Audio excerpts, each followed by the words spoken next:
Charlie, j'espère que vous allez bien. Aujourd'hui, suite à la vidéo où je vous montre tous les livres qui sont dans ma palle, m'attendez pas à ce chiffre là, hein, je le rappelle.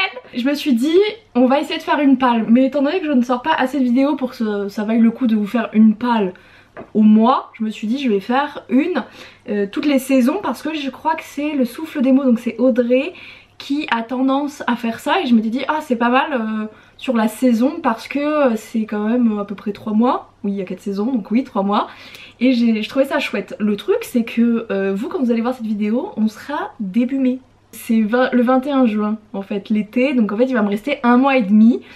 A savoir qu'en ce moment mon rythme de lecture est d'à peu près environ 5 romans par mois. C'est un très bon rythme de lecture. C'est le fait d'avoir plus de temps, forcément j'ai consacré plus de temps à la lecture. Donc je suis à 5 romans lus par mois. Donc je me dis normalement je devrais être entre 7 et 8 bouquins lus avant le 21 juin. Vous allez voir que ça va dépendre aussi de certaines choses. Donc j'ai prévu une palle d'à peu près 10 bouquins. Comme ça je me dis bon c'est large. Et à savoir qu'il y a des chances que sur un malentendu ce ne soit pas cela qui passe, oups, mais vous verrez ça en fait dans les bilans de lecture et finalement.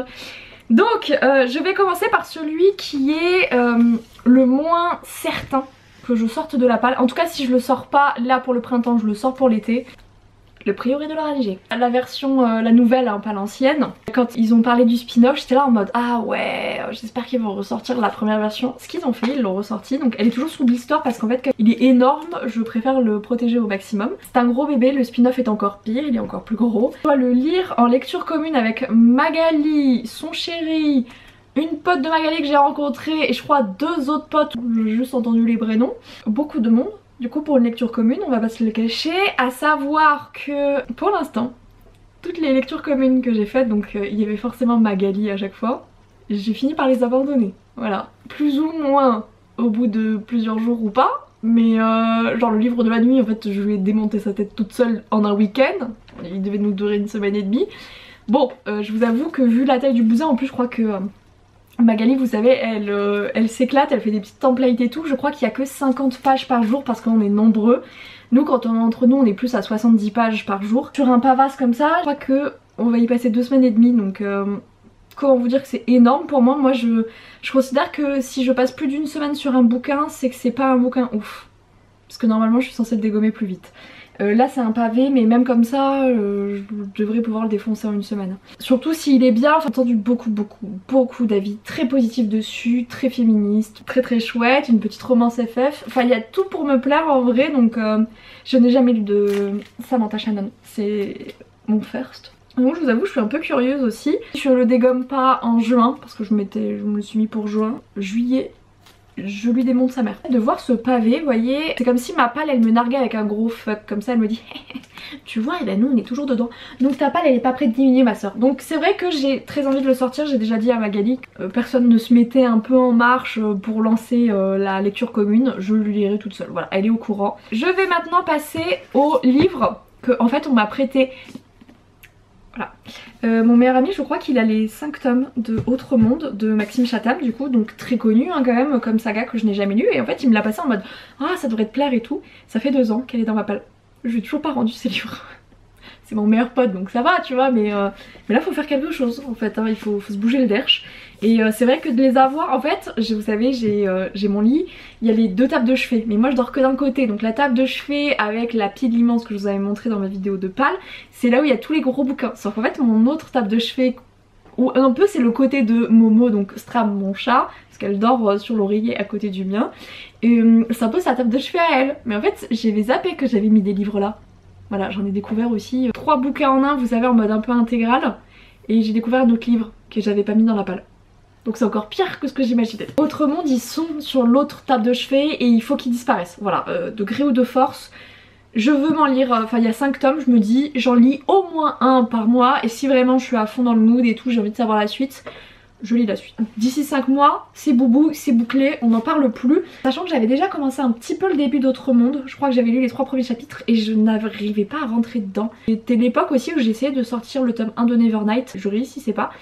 Et au final j'avais essayé de commencer Autre Monde en mode ouais au moins commençant un des deux, soit Nevernight soit celui-ci, et finalement j'étais pas dans le mood, j'ai abandonné. C'est un truc très rare que je fais, c'est pas du tout dans mon style, mais là je sais pas, j'étais pas dedans, donc je pense que là je suis dans un meilleur mood pour potentiellement le relire. Une autre lecture commune, et celle-ci elle devrait être potentiellement en cours quand vous allez avoir cette vidéo, c'est Des cendres sur tes mains, donc c'est le cadeau de Noël offert par Magali.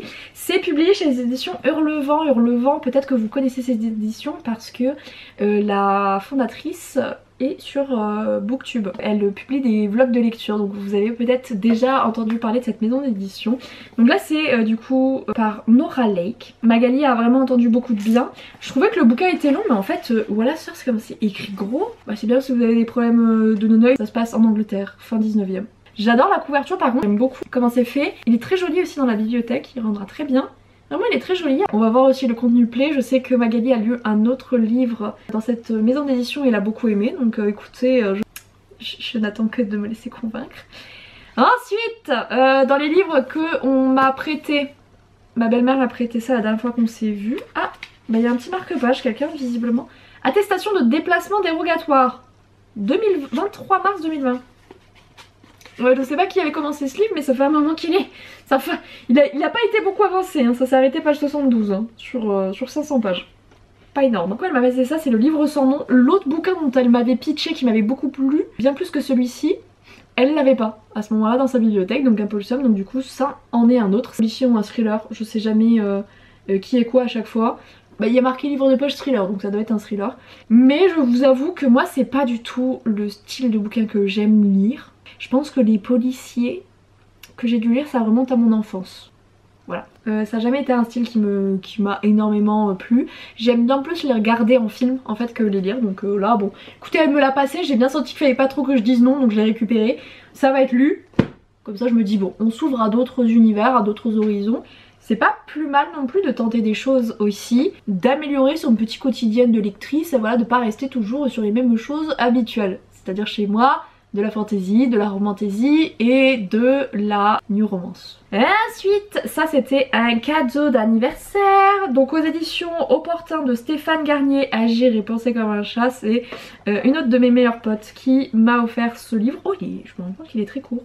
Ça va être bien. C'est pour les anxieux de la vie, voilà. Hein. 200 000 exemplaires vendus, déjà traduits en 29 langues. Waouh! En gros, c'est pour essayer de vivre sa vie de manière un peu plus sereine. Je ne sais pas du tout ce que ça vaut. Elle m'a pris le tome 1 et le tome 2. Le tome 2 est vraiment plus gros. J'essaye d'avoir un livre de dev perso à peu près par mois.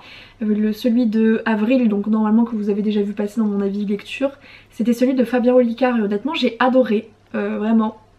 Donc j'espère que ce sera une aussi bonne surprise que celui de Fabien. Vous êtes conscient que mon but est de réduire ma palle.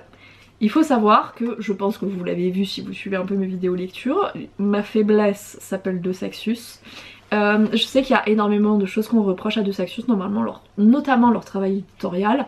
Écoutez, je vois beaucoup de gens cracher sur De Saxus, mais on les remercie pas assez de nous permettre d'avoir des beaux livres, parce que c'est clairement grâce à eux. Je vous rappelle qu'avant De Saxus, nous n'avions pas de relier. C'est un truc qui existait chez les anglophones depuis des années.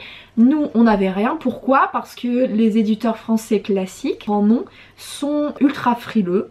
On va pas se mentir, ils n'aiment pas investir dans des trucs où ils ne savent pas s'ils vont être rentables, ils ne prennent pas énormément de risques. Et mine de rien, l'arrivée de Saxus est venue bouger tout ça, est venue dire regardez, la France aussi mérite d'avoir des beaux livres, mérite d'avoir des jolies éditions. Et quand les autres éditeurs se sont rendus compte que oui, De Saxus cartonnait parce que il y avait la possibilité d'avoir une édition classique et donc de payer moins cher et en même temps d'avoir une belle édition, et ben ils se sont dit mais en fait il y a de la maille à se faire. Voilà, hein,